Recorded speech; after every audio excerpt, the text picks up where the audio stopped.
भगवान श्री कृष्ण के प्रपौत्र वज्रनाभ को सिंहासनासीन किया।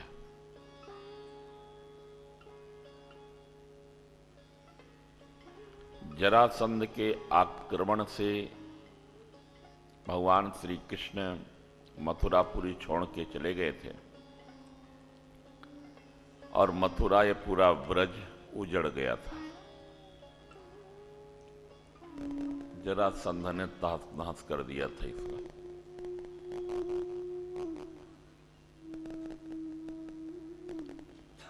भगवान कृष्ण ने जो अपनी लीलाओं का पर्यवसान किया,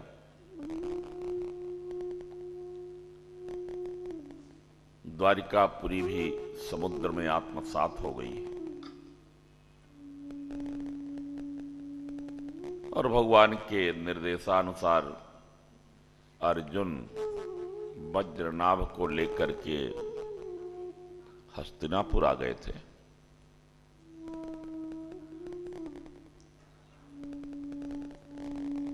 महाराज युधिष्ठिर ने सब तरह का सहयोग देकर के मथुरा का आबाद किया, नगरी बसाई, सारा व्यवस्था की, सिंहासन दिया, सारी सुविधाएं हस्तिनापुर की ओर से यहां उपलब्ध कराई गई थी।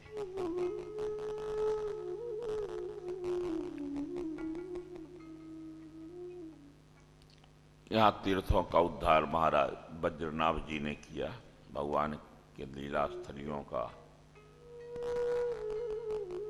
महर्षि सांडिल्य के सहयोग से, सांडिल्य जी उस समय थे नंद बाबा के वो पुरोहित थे। भगवान कृष्ण की समस्त लीलाओं को उन्होंने देखा था, वे प्रत्यक्षदर्शी गवाह थे उसके। वज्रनाभ जी ने उन्हें से निवेदन किया और उन्होंने बताया कहां पर कृष्ण ने कौन सी लीला की थी। उस प्रकार से उन तीर्थों का नामकरण किया गया। उन तीर्थों की वहां उपस्थिति दर्ज कराई गई। बाद में कुछ तीर्थों का उद्धार यहां के सिद्ध संतों ने किया।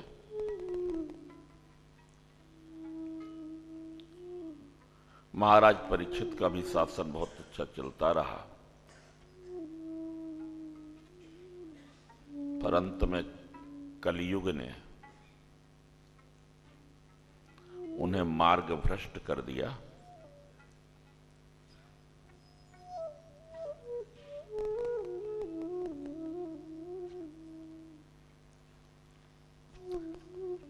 महाराज परीक्षित जो बड़े धार्मिक राजा थे, संत सेवी थे, जिनसे इस प्रकार के व्यवहार की कल्पना नहीं की जा सकती थी, उन महाराज परीक्षित ने समीक ऋषि का अपमान किया, उनके गले में मरा हुआ सांप डाल दिया। कभी कभी ऐसा होता है कि कई ऐसे महापुरुषों से हम कभी ऐसी कल्पना नहीं करते कि ऐसा भी काम एक कर सकते हैं, पर होता है, करते हैं लोग।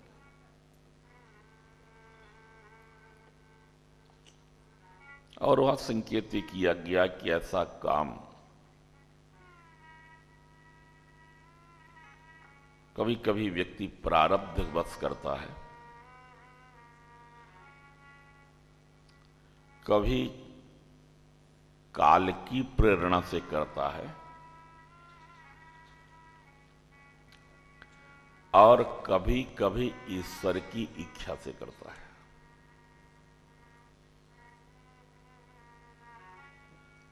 परमात्मा कभी कोई नई लीला का विधान करना चाहते हैं और इसके लिए वे फिर किसी को चुनते हैं कि ये इसमें जो पाठ है इस लीला में तुम करो, और उससे करवा देते हैं।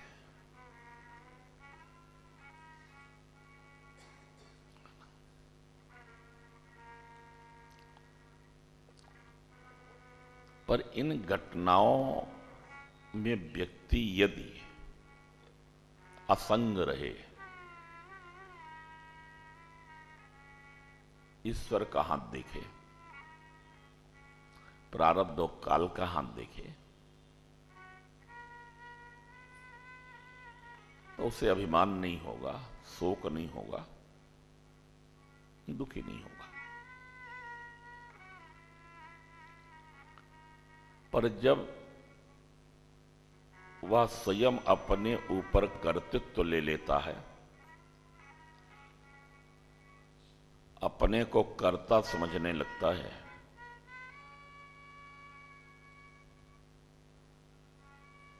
तब उस कर्म का परिणाम भी उसे भोगना पड़ता है।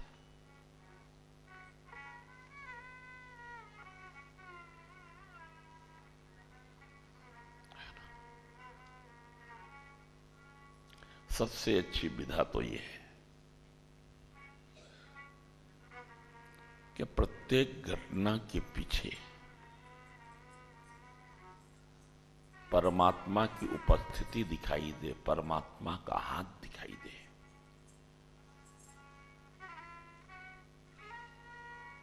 है ना? फिर उसके जीवन में कभी विषाद नहीं आता, सदा प्रसन्नता रहती है।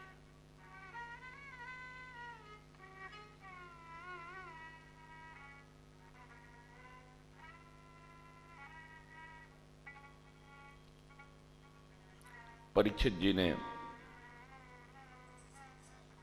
ऋषि के गले में मृत सर्प डाल दिया और उनके पुत्र श्रृंगी ने उन्हें शाप दिया कि 7वें दिन तक्षक नाग के काटने से मृत्यु हो जाएगी।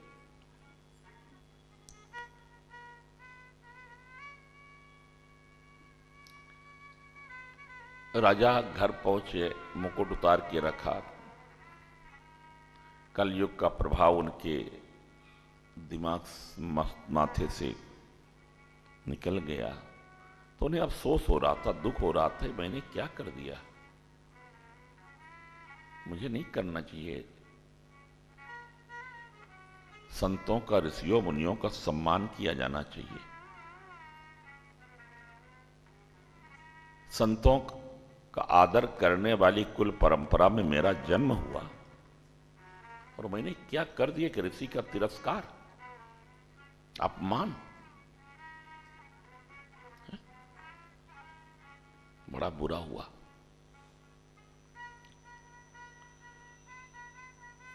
इसका क्या दंड मुझे मिलेगा।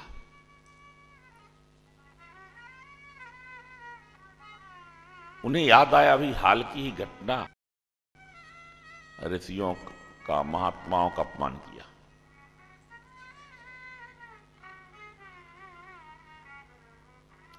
और उसके बदले यदुवंश के विनाश का शाप मिला।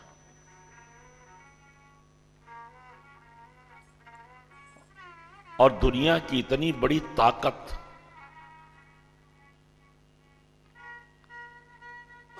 जिसका सब लोहा मानते थे, जिसका सामना करने की किसी में सामर्थ्य नहीं थी, वे यदुवंशी आपस में लड़ लड़ करके मर गए, सबका नाश हो गया।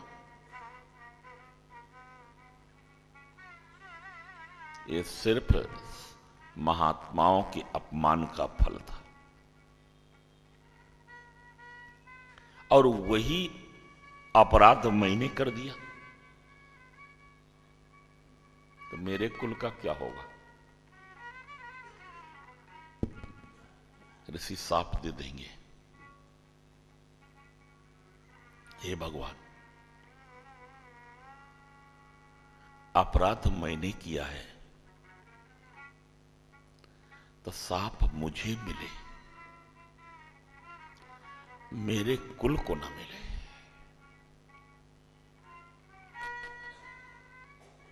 मेरे कुल परिवार का क्या हाथ है उसमें।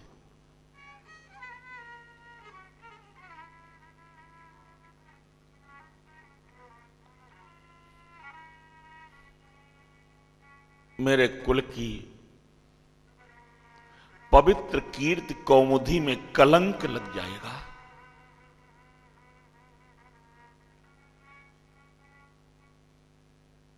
प्रभु रक्षा करना कुल की। और उसी समय उन्हें वो सूचना मिली कि समीक ऋषि के पुत्र श्रृंगी ने आपको शाप दिया है, 7वें दिन तक्षक नांग के काटने से मृत्यु होगी। और महर्षि समीक ने आपको सूचना भेजी है कि आप सावधान हो जाएं, बचने का उपाय कर लें।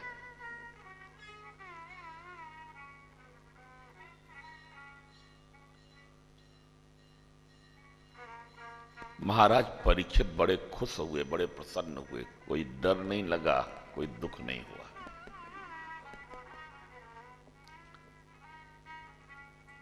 ऋषि कुमार श्रृंगी के द्वारा दिए हुए इस शाप को उन्होंने अहोभाव पूर्वक स्वीकार कर लिया। धन्य है श्रृंगी। मैं चाहता भी यही था कि शाप मिले, दंड मिले तो सिर्फ मुझे मिले, मेरे पूरे परिवार को न मिले, कुल को न मिले। मेरा कुल तो पहले ही महाभारत के युद्ध में तहस नहस हो चुका है। यदुवंशी तो आपस में शाप के बाद लड़े, और हमारा परिवार तो शाप के पहले बिना शाप के ही आपस में लड़ गया। महाभारत के युद्ध में भी तो घर की लड़ाई थी ना, परिवार की तो लड़ाई थी। यदुवंशी भी लड़े आपस में, तो उन्होंने कहा कि वो शाप था ऋषियों का, इसलिए लड़ गए। पर कौरवों पांडवों का किसका शाप था?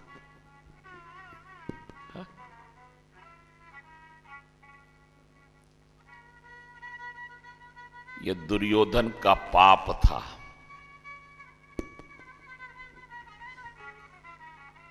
धृतराष्ट्र का अंधा होने का संताप था कि जो परिवार को लड़ा दिया।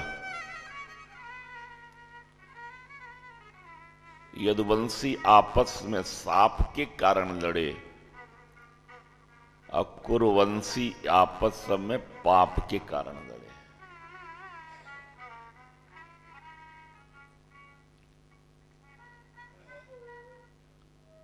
श्रृंगी परीक्षित ने कहा कि ऋषि ने बहुत अच्छा किया, अपराध चूंकि मैंने किया था तो मुझे दंड मिला, ठीक है। अब मुझे दंड मिलता ये न्याय है होता, पर ये न्याय नहीं। ऋषि कुमार ने न्याय नहीं किया है, हम पर कृपा की है। न्याय से भी बहुत ऊपर काम किया है उन्होंने। न्याय तो ये है कि अपराधी को दंड दिया जाए, अच्छे कार्य करने वाले को पुरस्कार दिया जाए, ये न्याय होता है।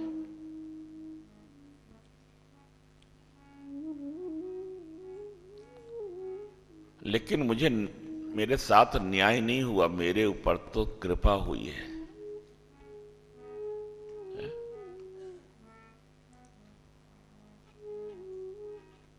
श्रृंगी जी ने शाप नहीं दिया है, मुझे सावधान किया है।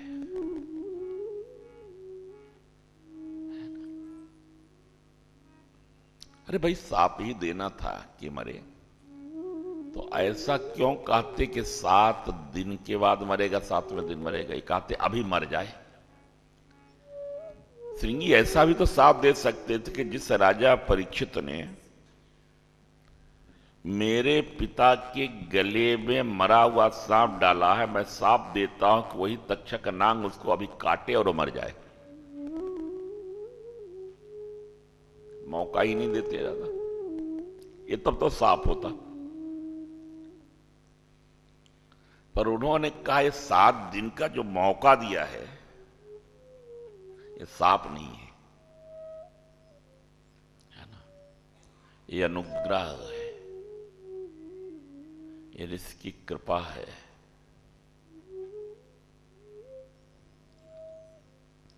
मुझे संभलने का अवसर दिया है, अपने किए पापों के प्रायश्चित करने का, है ना, मौका दिया है।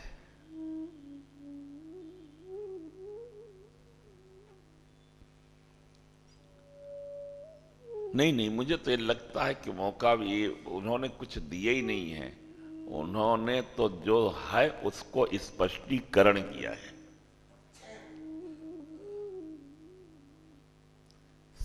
असली बात तो ये है। ये शाश्वत विधान है कि जिसका जन्म हुआ है वो मरेगा। तो मेरा मरना भी तो निश्चित था पहले से। मरता मैं। श्रृंगी जी साप नहीं देते तो क्या मैं नहीं मरता? जिस दिन मेरा जन्म हुआ था उसी दिन मृत्यु निश्चित हो चुकी थी।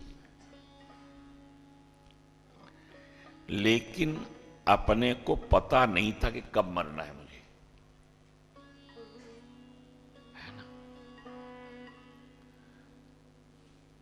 मेरे जन्म तिथि का तो पता था, लेकिन, है ना, पुण्य तिथि का, ये मौत की तिथि का पता नहीं था।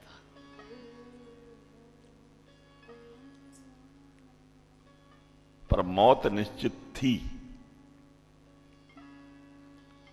ऋषि कुमार की दिव्य दृष्टि ने मेरी मौत को देख करके मुझे बता दिया है। तो ये सांप कहां हुआ? है? अरे भाई, जो होना है और उसको पता है वो बता दे तो ये न सांप है न वरदान है, बल्कि एक कृपा है कि भाई सावधान हो जाओ, आगे ऐसी घटना घटनी है। पता लग जाए व्यक्ति को कि आगे दुर्घटना के अवसर हैं तो व्यक्ति सावधान हो जाएगा। इसलिए ऋषि कुमार ने मुझे साप नहीं दिया है, सावधान किया है, और मुझे उनका कृतज्ञ होना चाहिए, आभार मानना चाहिए। मैं ऋषि को प्रणाम करता हूं। प्रसन्नता हुई है।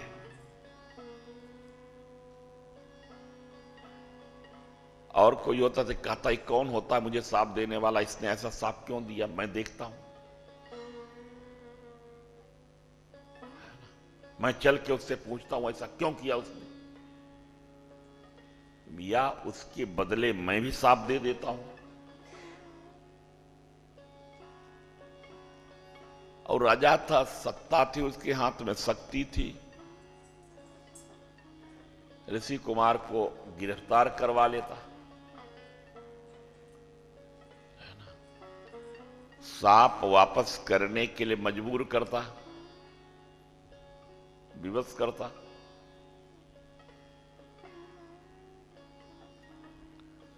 या बचने की और उपाय करते कि मौत ना हो, सर्प काटे तो उसके उपचार की व्यवस्था करते। पर यह सब नहीं किया उन्होंने। उन्होंने कहा होनी को कोई टाल नहीं सकता, तो जो होना ही है टाला नहीं जा सकता है, तो टालने के प्रयास में शक्ति का अपव्यय न करके होनी का परिमार्जन करना चाहिए। जो होना है घटना, उसी का सुधार करना चाहिए, उसी का मॉडिफाइड कर लेना चाहिए, थोड़ा अच्छा बना लेना चाहिए। जो होना है होगा, होगा तो फिर अच्छा हो, खुशी खुशी में हो, आनंद से हो।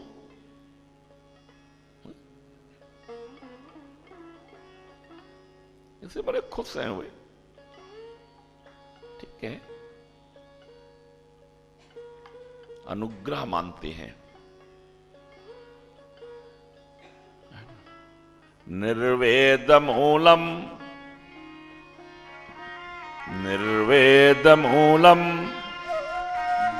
साप।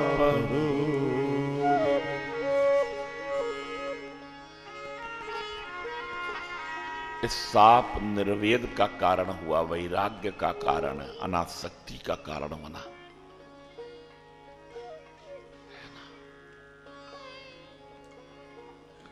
इस साप ने मेरे जीवन को हतोत्साहित नहीं किया, उत्साहित किया है, आगे बढ़ने की प्रेरणा दी। आगे बढ़ो बेटा, आगे बढ़ो, एक कदम आगे बढ़ो।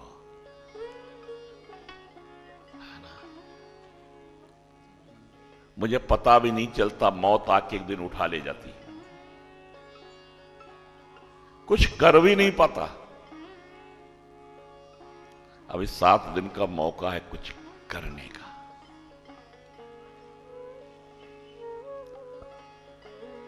मौत को सुधारने का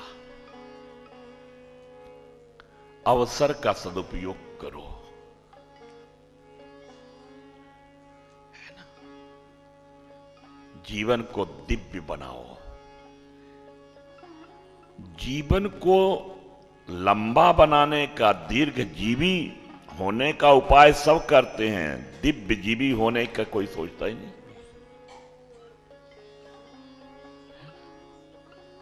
जिंदगी लंबी हो, इसकी तुलना में प्रयास ये करना चाहिए कि जिंदगी अच्छी हो, दिव्य हो, सम्यक हो। जितना भी दिए तो अच्छी तरह से जिए।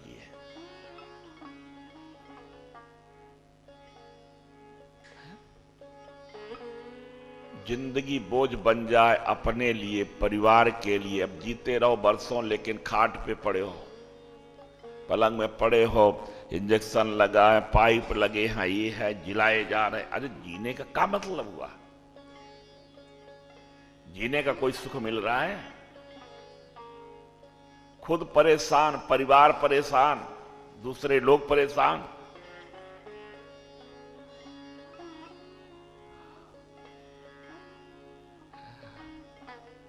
जीवन हंसता हुआ हो,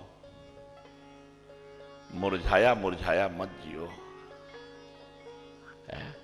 मुस्कराते हुए जियो। मुस्कराते रहो, गुनगुनाते रहो, जीवन संगीत है, सर सजाते रहो।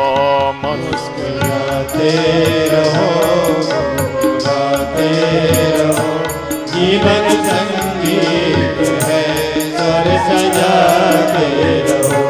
मुस्कराते रहो, गुनगुनाते रहो, जीवन संगीत है, सर सजाते रहो। मुस्कुराते रहो, गुनगुनाते रहो, जीवन संगीत है, सर सजाते रहो। भगवान से प्रार्थना ये मत करो कि हम न मरें। प्रार्थना ये करो कि जब तक जिए तब तक मुस्कराते हुए, गुनगुनाते हुए, है ना, जिए। बुझे बुझे ना जिए, है ना। अच्छा जिए।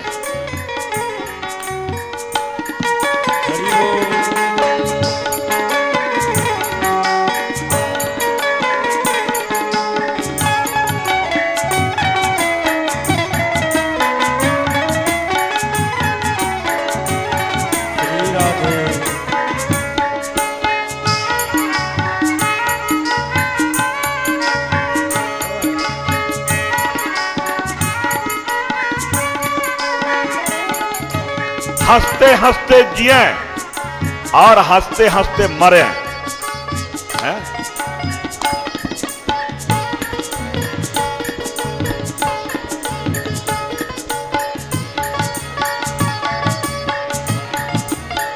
भगवान से यही प्रार्थना करो, हे प्रभु ऐसी सामर्थ्य दो कि हम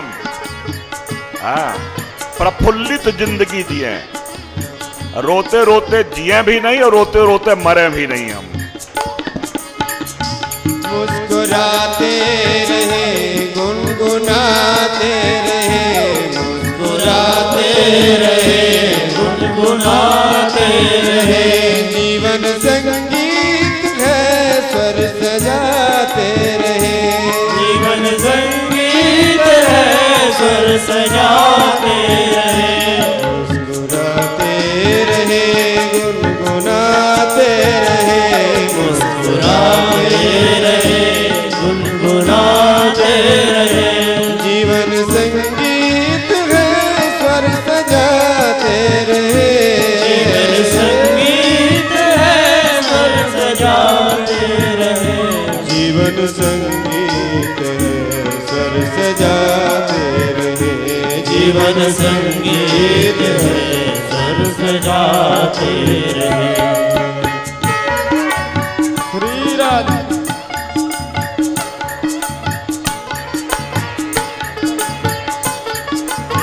हरि बोल।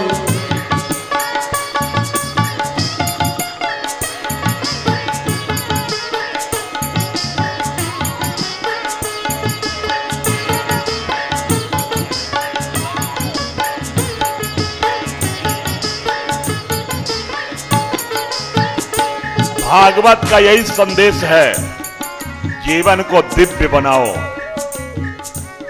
जीवन को ताजा फूल की तरह खिलने दो।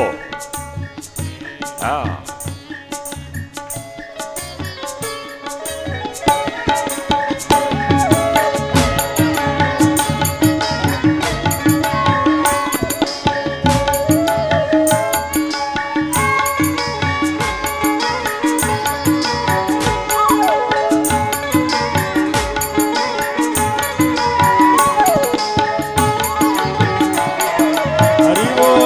हमारी जिंदगी ऐसी हो, फूले खिले और महके, चारों तरफ सुगंधी फैले, जीवन की दुर्गंधी नहीं होनी चाहिए।